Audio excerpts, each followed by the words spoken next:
चलिए रिवीजन करते हैं। बताइएगा, सिख संप्रदाय की स्थापना किसने की? हाँ, गुरु नानक। हाँ सही है, गुरु नानक। अगला बताइएगा, गुरु नानक को आध्यात्मिक पुनर्जीवन का आभास कब हुआ था? 1400 में है, 1496। ठीक है। अगला बताइएगा, गुरु नानक की मृत्यु कब और कहाँ हो गई? गुरु नानक की मृत्यु करतारपुर में 1538। ठीक है। अगला बताइएगा, सिखों के दूसरे गुरु कौन हुए? सिखों के दूसरे गुरु गुरु अंगद। हाँ, गुरु अंगद दूसरे गुरु हुए। ठीक है। अगला बताइएगा, सिखों के तीसरे गुरु कौन हुए? सिखों के तीसरे गुरु अमरदास। हाँ, अमरदास। ठीक है। अगला बताइएगा, अमरदास ने कितने गद्दियों की स्थापना की और प्रत्येक गद्दी पर एक महंत की नियुक्ति की? 22। हाँ, 22 गद्दियों की स्थापना की। ठीक है। अगला बताइएगा, सिखों के चौथे गुरु कौन हुए? रामदास, चौथा गुरु है ना। और पांचवा गुरु हुए अर्जुन देव, है ना। रामदास के तीसरा पुत्र अर्जुन। ठीक है। अगला बताइएगा, हैदर अली मैसूर का शासक कब बना था? 1700 में है। हैदर अली मैसूर का शासक 1761 में बना था। ठीक है। अगला बताइएगा, हैदर अली का उत्तराधिकारी कौन हुआ? ठीक है, टीपू सुल्तान। अगला बताइए, टीपू सुल्तान को और क्या कहा जाता था? सही है, शेरे मैसूर। अगला बताइए, मुगल साम्राज्य के अंतर्गत आने वाले प्रांतों में सर्वाधिक संपन्न राज्य कौन था? ठीक है, बंगाल। अगला बताइएगा, किस शासक ने अपनी राजधानी ढाका से मुर्शिदाबाद स्थानांतरित की? हाँ, मुर्शिद कुली खां। मुर्शिद कुली खां। ठीक है। अगला बताइएगा,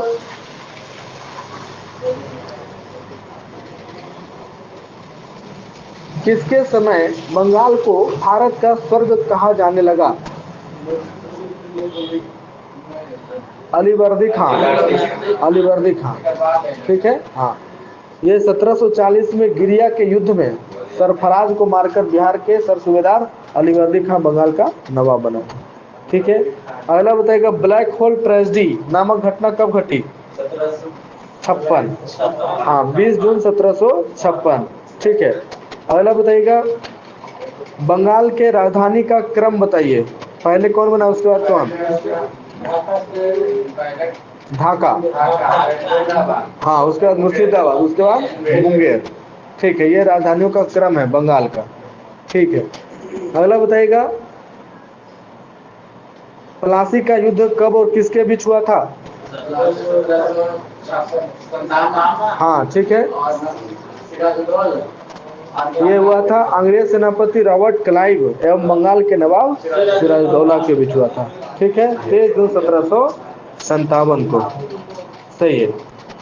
अगला बताइएगा, बक्सर का युद्ध कब लड़ा गया था? सही है, 1764। अगला बताइएगा, टीपू सुल्तान की मृत्यु कब हो गई? 1799। ठीक है। अगला बताइएगा, बांडीवास। हाँ, चतुर्थांग मैसूर युद्ध के दौरान 1799 ईस्वी में टीपू सुल्तान की मृत्यु हो गई। टीपू सुल्तान के राजसी झंडे पर किसकी तस्वीर होती थी? शेर की। ठीक है। वांडीवास का युद्ध कब हुआ था? 1760 में, है ना, 1760। ठीक है। बंगाल के नवाब पहले बना था मुर्शिद कुली खां। मुर्शिद कुली खां के बाद सुजाउद्दीन। सुजाउद्दीन के बाद बना सरफराज, और सरफराज को मार करके बना अलीवर्दी खां, है ना, गिरिया के युद्ध में, है ना। गिरिया के युद्ध में सरफराज को मार करके अलीवर्दी खान बंगाल का नवाब बना, है ना। अलीवर्दी खान के बाद बंगाल का नवाब कौन बना? सिराजुद्दौला। ठीक है। और सिराजुद्दौला के बाद कौन बना? मीर जाफर, है ना। हाँ, फिर उसके बाद मीर कासिम, ठीक है। और मीर कासिम के बाद फिर मीर जाफर, है ना। मीर जाफर के बाद निजामुद्दौला, उसके बाद सैफुद्दौला, और उसके बाद है मुबारक उद्दौला। ये बंगाल के नवाब, ठीक है। अगला बताइएगा, वास्को डिगामा ने भारत के पश्चिमी तट पर स्थित कालीकट बंदरगाह कब पहुंचा था? सही है, 17 मई 1498 में। इस यात्रा में वास्को डिगामा को किसने सहयोग प्रदान किया था? ये था गुजराती पथ प्रदर्शक, है ना। नाम था उसका अब्दुल मनीद, अब्दुल मनीद, ठीक है। अगला बताएगा, 1509 में भारत में पुर्तगालियों का वायसराय कौन बना? 1509 में बताना है। ये अल्फांसो द अल्बुकर्क, ठीक है। जबकि भारत में पुर्तगाली वायसराय, प्रथम पुर्तगाली वायसराय कौन बना था? हाँ सही है, फ्रांसिस्को द अल्मेडा, सही है। पुर्तगालियों ने अपनी पहली व्यापारिक कोठी कहाँ खोली? कोचीन, ठीक है। अगला बताएगा, पुर्तगालियों के बाद भारत कौन आए? डच लोग आए, सही है। डचों ने भारत में अपनी प्रथम व्यापारिक कोठी कहाँ स्थापित की? सही है, मसूलीपट्टनम में। और डचों की दूसरी व्यापारिक कोठी कहाँ स्थापित हुई? पुलिकट में, सही है। अगला बताइएगा, पुर्तगाली ईस्ट इंडिया कंपनी की स्थापना कब हुई? 1498 है, 1498। अंग्रेजी ईस्ट इंडिया कंपनी की स्थापना 1600, ठीक है। और डच ईस्ट इंडिया कंपनी की स्थापना 1602, ठीक है। अगला बताएगा, डेनिश ईस्ट इंडिया कंपनी की स्थापना 1616, हाँ 1616, ठीक है। और फ्रांसीसी ईस्ट इंडिया कंपनी की स्थापना 1664, 1664, ठीक है। और स्वीडिश ईस्ट इंडिया कंपनी की स्थापना कब हुई? 1731 में, 1731, ठीक है। अगला बताइएगा, मुगल दरबार में जाने वाला प्रथम अंग्रेज कौन था? सही है, कैप्टन हॉकिंस। और भारत आने वाला पहला अंग्रेजी जहाज कौन था?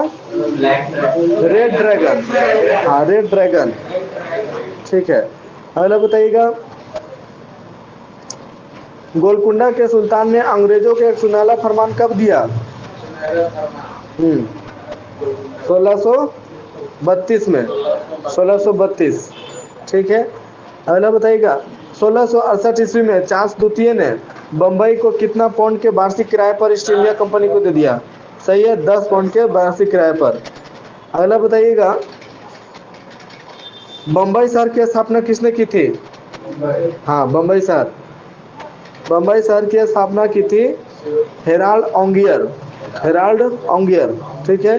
अगला बताइएगा, बंगाल के शासक शाह सुजा ने सर्वप्रथम 1651 में अंग्रेजों को व्यापारिक छूट की अनुमति दी। इस अनुमति को क्या कहते थे? इस अनुमति को कहते थे निशान, हाँ निशान, ठीक है। 1698 में अंग्रेजी ईस्ट इंडिया कंपनी ने 3 गांव सुतानुती, कालीकट एवं गोविंदपुर की जमींदारी कितना रुपये भुगतान कर प्राप्त की थी? 1200, हाँ 1200 रुपये भुगतान कर प्राप्त की थी, ठीक है। अगला बताइएगा, तख्ते ताउस यानी महल सिंहासन पर बैठने वाला अंतिम मुगल शासक कौन था? बोलिए। ये था मोहम्मद शाह, हाँ मोहम्मद शाह था, ठीक है। अगला बताइएगा, ईरान के सम्राट नादिर शाह ने दिल्ली पर आक्रमण कब किया था? सही है, 1739 में, है ना। और उस समय दिल्ली का शासक कौन था? मोहम्मद शाह था, है ना, मोहम्मद शाह, ठीक है। और ईरान का नेपोलियन किसे कहा जाता है? सही है, नादिर शाह को कहा जाता है, ठीक है।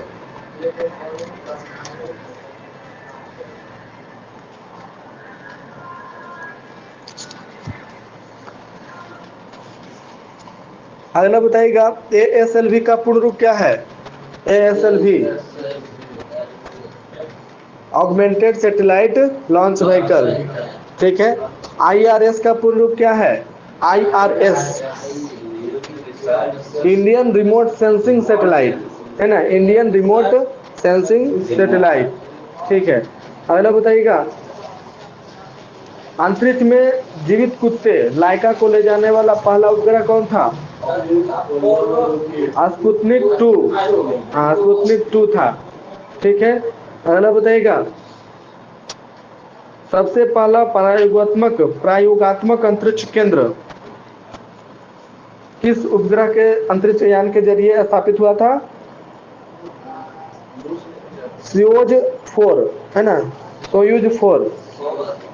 अगला बताइएगा, नील आर्मस्ट्रॉन्ग चंद्रमा पर कदम रखने वाले पहले मानव बने, वह किस अंतरिक्ष यान से गए थे? सही है, अपोलो 11। अगला बताइएगा, इसरो की स्थापना कब की गई थी?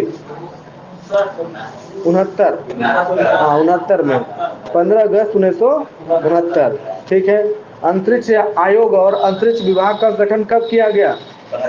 सही है, 1972 में। ठीक है, अगला बताइएगा, किनकी अध्यक्षता में परमाणु ऊर्जा विभाग कार्य करना प्रारंभ किया? सही है, डॉक्टर विक्रम साराभाई की अध्यक्षता में। ठीक है, अगला बताइएगा, आर्यभट्ट को पूर्व सोवियत संघ के बैकानूर अंतरिक्ष केंद्र से इंटरकोस्मोस प्रक्षेपण यान द्वारा पृथ्वी के निकट वृत्तीय कक्षा में कब स्थापित किया गया? 19 अप्रैल 1975। ठीक है, अगला बताइएगा, यूएसए के अंतरिक्ष यात्रियों को क्या कहते हैं? एस्ट्रोनाइट्स। हाँ, एस्ट्रोनाइट्स। और रूस के अंतरिक्ष यात्रियों को क्या कहते हैं? हाँ, कॉस्मोनाइट। और चीन के अंतरिक्ष यात्रियों को क्या कहते हैं? टाइकोनाइट्स। हाँ, टाइकोनाइट्स। ठीक है, अगला बताइएगा, भारत का प्रथम मैपिंग सैटेलाइट कौन है? मैपिंग सैटेलाइट, ये कार्टोसैट फर्स्ट। कार्टोसैट फर्स्ट। ठीक है, अगला बताइएगा, भारत के पहले मौसम संबंधी विशिष्ट उपग्रह कौन है? ये मैटसैट। मैटसैट। ठीक है, अगला बताइएगा, स्क्वाड्रन लीडर राकेश शर्मा अंतरिक्ष कब गए थे? 1984 में, है ना, 3 अप्रैल 1984 को गए और 11 अप्रैल 1984 को पृथ्वी पर वापस सुरक्षित आ गए। ठीक है, अगला बताइएगा, चंद्रयान फर्स्ट को कब भेजा गया था? सही है, 22 अक्टूबर 2008। किस प्रक्षेपण वाहन के द्वारा भेजा गया था? PSLV C11। हाँ, PSLV C11। ठीक है, और चंद्रयान सेकंड को कब भेजा गया था अंतरिक्ष में? 22 जुलाई 2019। हाँ, किस यान के द्वारा? हाँ, GSLV MK3। हाँ, अगला बताइएगा, मंगलयान को कब भेजा गया था अंतरिक्ष में? 2013 में, है ना, 5 नवंबर 2013 को मंगल ग्रह की परिक्रमा करने हेतु भेजा गया था आंध्र प्रदेश के श्रीहरिकोटा से। ठीक है, लेकिन पहुंचा कब? 14 में, है ना, 24 सितंबर 2014 को पहुंचा मंगल की कक्षा में। ठीक है, अगला बताइएगा, मंगल मिशन की कुल लागत कितना रुपया है? सही है, 450 करोड़। अगला बताइएगा, PSLV का पूर्ण रूप क्या है? सही है, पोलर सैटेलाइट लॉन्च व्हीकल। ठीक है, अगला बताइएगा, GSLV का पूर्ण रूप बताइए। जियो स्टेशनरी, है ना, जियो स्टेशनरी सैटेलाइट लॉन्च व्हीकल, या एक और होता है जियो सेंक्रोनस सैटेलाइट लॉन्च व्हीकल। ठीक है, अगला बताइएगा, क्रायोजेनिक का शाब्दिक अर्थ क्या है? हाँ, निम्न तापकीय। ठीक है, अगला बताइएगा, क्रायोजेनिक इंजन का पहली बार प्रयोग किस देश द्वारा किया गया था? अमेरिका द्वारा। हाँ, एटलांस संटूर नामक रॉकेट में किया गया था। एटलांस संटूर नामक रॉकेट में। अगला बताइएगा, बार्क का पूर्ण रूप बताइए। BARC। भाभा परमाणु अनुसंधान केंद्र, भाभा एटॉमिक रिसर्च सेंटर। ठीक है, अगला बताइएगा, लेजर का पूर्ण रूप क्या है? LASER, laser. Light amplification by stimulated emission of radiation, ठीक है, light amplification by stimulated emission of radiation, सही है। अगला बताइएगा परमाणु पदार्थ निदेशालय कहाँ स्थित है? हैदराबाद, ठीक है। गुरुजल बोर्ड, सही है, मुंबई। नाभिकीय ईंधन परिसर कहाँ स्थित है? हैदराबाद, हाँ हैदराबाद में। अगला बताइएगा भारतीय नाभिकीय ऊर्जा corporation limited, Mumbai. Bharat uranium निगम लिमिटेड कहाँ स्थित है? सही है, जादूगोड़ा। भारतीय रेयर अर्थ लिमिटेड कहाँ स्थित है? मुंबई, ठीक है। विकिरण और आइसोटोप प्रौद्योगिकी बोर्ड कहाँ स्थित है? मुंबई, ठीक है। अगला क्वेश्चन बताइएगा भारत ने स्वदेशी पहला परीक्षणीय परमाणु विस्फोट कब किया था? 1974, 18 मई 1974। और इसका कोड क्या था? सही है, स्माइलिंग बुद्धा। और पहले परीक्षण के 24 वर्षों बाद पोखरण में दूसरी परीक्षण कब किया गया था? 1998, है ना। 11 मई और 13 मई 1998 को किया गया था, जिसे क्या नाम दिया गया था? शक्ति 98, ठीक है। शक्ति 98 योजना की सफलता का श्रेय 3 वैज्ञानिकों को दिया जाता है, कौन कौन? ठीक है, नहीं, आर चिदम्बरम, एपीजे अब्दुल कलाम और अनिल काकोदकर, ठीक है, अनिल काकोदकर। अगला बताइएगा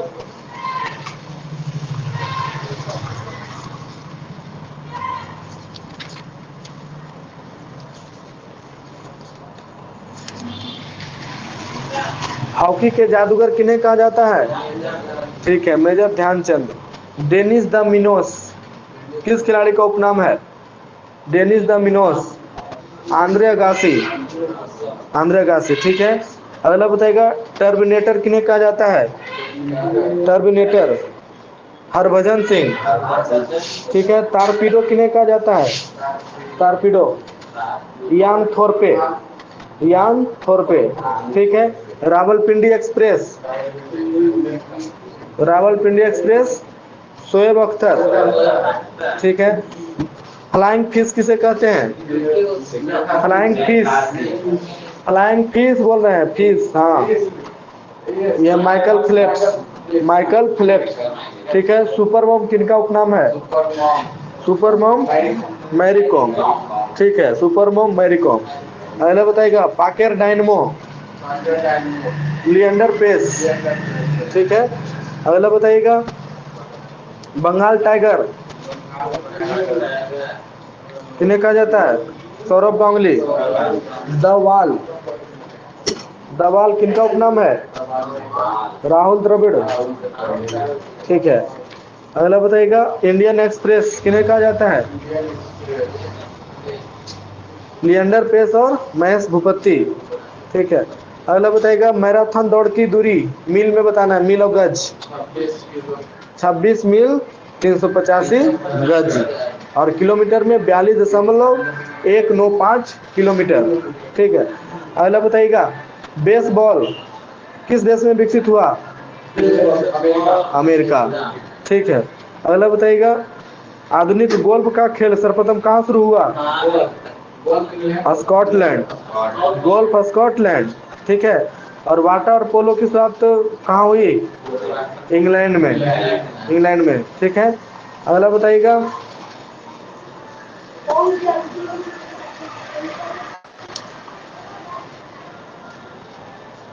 किस खेल में एथलीट धातु को की गेंद को हवा में फेंकते हैं? हाँ, धातु की गेंद को हवा में फेंकते हैं, यह शॉट पुट, शॉट पुट, ठीक है।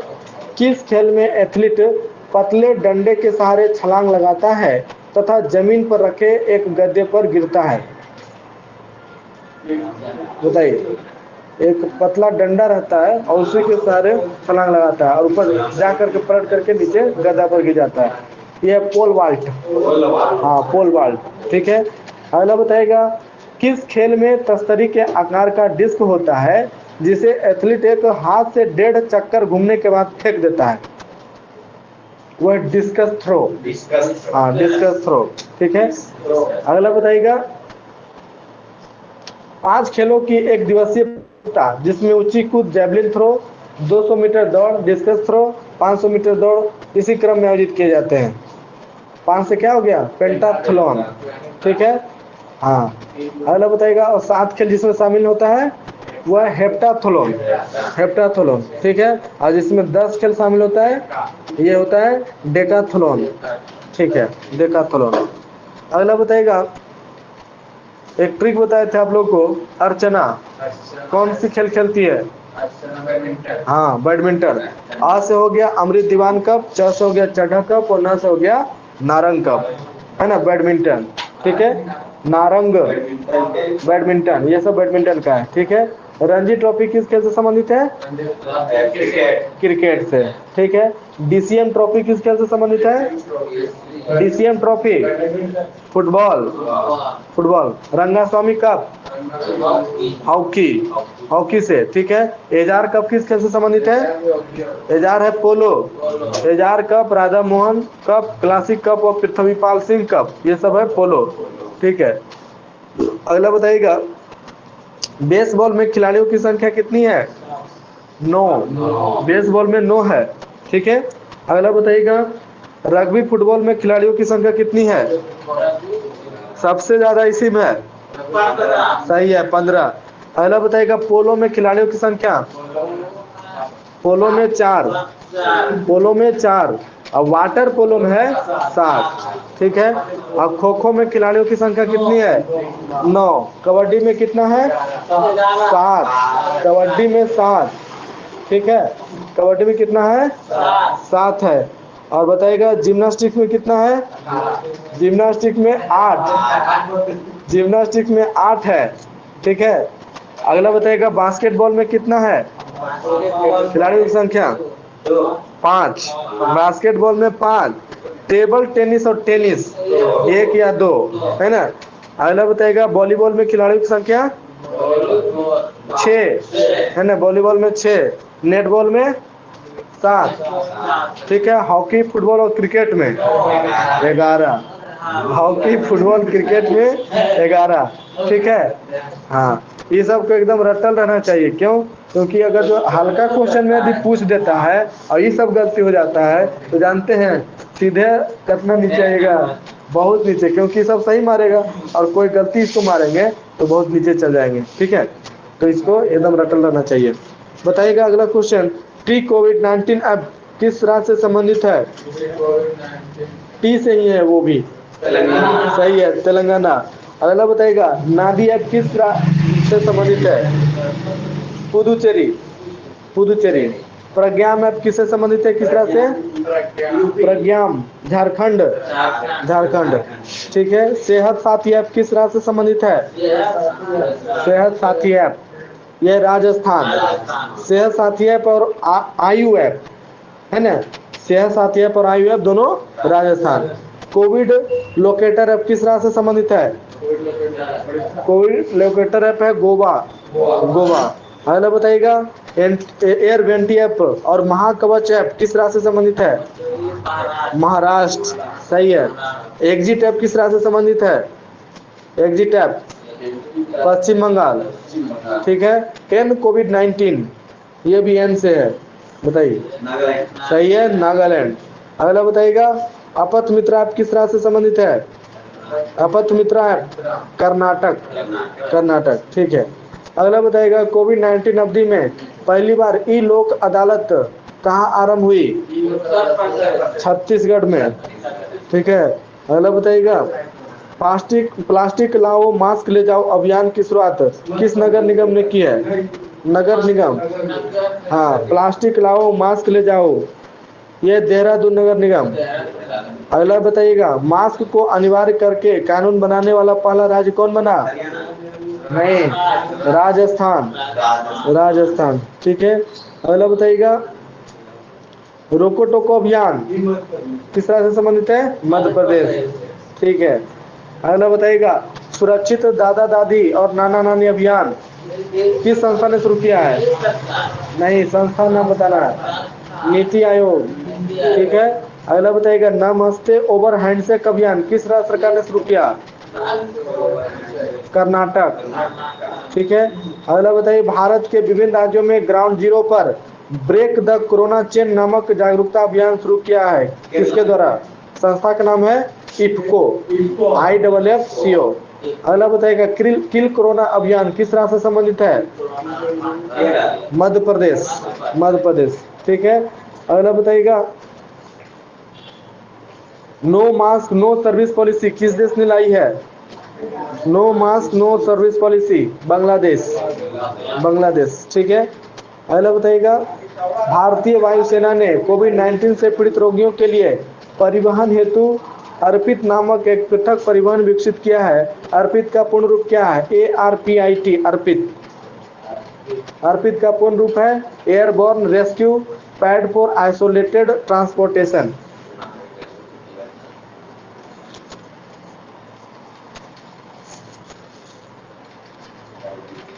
अगला बताइएगा, 33वां ग्रीष्मकालीन ओलंपिक खेल 2024 कहाँ आयोजित होगा? Paris, France. ठीक है। अगला बताइए, 23वां फीफा फुटबॉल विश्व कप 2026 कहाँ आयोजित होगा? 3 देश है, USA, Mexico, Canada. USA, Mexico, Canada. 23वां फीफा फुटबॉल विश्व कप 2026। बताइएगा, 13वां ICC पुरुष कहाँ आयोजित होगा? भारत में। हाँ, भारत में होगा। ठीक है। अगला बताइएगा, 7वां ICC पुरुष T20 क्रिकेट विश्व कप 2021 का आयोजन हो रहा है अभी, है ना, UAE में। अगला बताइएगा, 8वां ICC पुरुष T20 क्रिकेट विश्व कप 2022 कहाँ? 8वां ICC पुरुष T20 क्रिकेट विश्व कप 2022 ऑस्ट्रेलिया में होगा। ठीक है। अगला बताइएगा, 22वां राष्ट्रमंडल खेल 2022 का आयोजन कहाँ होगा? Birmingham, Birmingham, UK। ठीक है। पुरुष हॉकी विश्व कप, पुरुष हॉकी विश्व कप 2023 का आयोजन होगा भारत। ठीक है। अगला बताइएगा, चौथा खेलो इंडिया यूथ गेम्स 2021 का आयोजन हरियाणा, हरियाणा। ठीक है। हाँ, पंचकुला, हरियाणा। अगला बताइएगा, विश्व भारोत्तोलन चैंपियनशिप 2021 का आयोजन कहाँ है? Lima, Peru, Lima, Peru. ठीक है।